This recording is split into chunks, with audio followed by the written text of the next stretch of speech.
মাঠ পর্যায়ে তদারকি সহ পণ্য আমদানির মাধ্যমে বাজারে সরবরাহ বাড়িয়ে নিত্যপণ্যের দাম নিয়ন্ত্রণের চেষ্টা করছে সরকার। সরবরাহ ঠিক রাখতে ভোক্তা অধিকারকে আরও জোরালোভাবে কাজ করার নির্দেশও দেওয়া হয়েছে। সকালে ভ্রাম্যমাণ ট্রাকে ট্রেডিং কর্পোরেশন অব বাংলাদেশ টিসিবির কার্যক্রমের উদ্বোধন করে এসব কথা জানিয়েছেন বাণিজ্য উপদেষ্টা শেখ বশিরউদ্দিন। বাজার নিয়ন্ত্রণে আনতে আজ থেকে 40 টাকা কেজি দরে আলু বিক্রি শুরু করেছে টিসিবি। শরীয়ত খানের রিপোর্ট। অনিয়ন্ত্রিত বাজারে দ্রব্যমূল্যের ঊর্ধ্বগতিতে বেহাল দশা স্বল্প আয়ের মানুষের। কিছুটা কম দামে পণ্য কিনতে এসব মানুষের একমাত্র ভরসা টিসিবি ট্রাকসেল। আজ থেকে অন্যান্য পণ্যের পাশাপাশি আলু বিক্রি শুরু করেছে টিসিবি। ভর্তুকি মূল্যে টিসিবি থেকে 2 লিটার তেল, 2 কেজি ডাল, 5 কেজি চালের সাথে একজন সর্বোচ্চ 3 কেজি আলু কিনতে পারবে।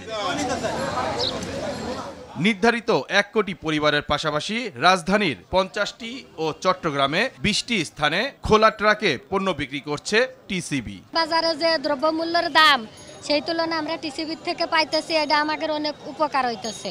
বাজারে যদি কম দাম হয় এরকম হইলে আমাদের জন্য অনেক ভালো। এইটা আমার মনে করেন 15 দিনের জন্য পর্যাপ্ত, 15 দিন পরে আরেকবার দিলে এটা সবার জন্য পর্যাপ্ত। এর আগে সকালে ভ্রাম্যমাণ ট্রাকে টিসিবির অন্যান্য পণ্যের সাথে আলু বিক্রির কার্যক্রমের উদ্বোধন করেন বাণিজ্য উপদেষ্টা শেখ বশিরউদ্দিন। পর্যায়ক্রমে এ সংখ্যা আরো বৃদ্ধির চিন্তা করছে বাণিজ্য মন্ত্রণালয়। পণ্য ক্রয়ের ক্ষেত্রে বিভিন্ন নেগোসিয়েশনের মাধ্যমে অর্থের সাশ্রয় করে এটাকে আরো একটু বর্ধিত করতে পারি কিনা, আরো বেশি লোকের কাছে বাস্কেটটা একটু বড় করতে পারি কিনা, তার ব্যাপারে আমরা সকলে প্রচেষ্টা চালাচ্ছি। ভোক্তা অধিকারের ডিজি মহোদয়ের প্রতি আমার বিশেষ অনুরোধ, মাঠ পর্যায়ে যেখানে হিমাগার আছে, যেখানে আলুর মূল স্টক আছে, সেখানে হিমাগারগুলোতে আপনি তদারক বাড়ান, যাতে ওখানে দাম নিয়ন্ত্রণে থাকে, দাম বৃদ্ধি না পায়।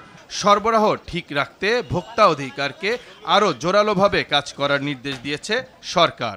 আমরা এই ব্যাপারে যত আইনি কাঠামোগুলো আছে এই কাঠামোগুলোকে আমরা বিশ্লেষণ করছি এবং এই কাঠামোগুলোকে আমরা আরও কত বেশি কার্যকরীভাবে ব্যবহার করতে পারি। আজকে রাতে এই ব্যাপারটা নিয়ে আমরা বিশেষভাবে বসছি, আরও কর্মক্ষম পদক্ষেপ গ্রহণ করার চেষ্টা করছি।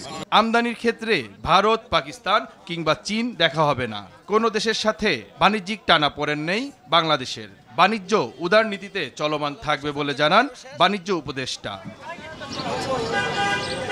শরীয়ত খান, RTV, ঢাকা।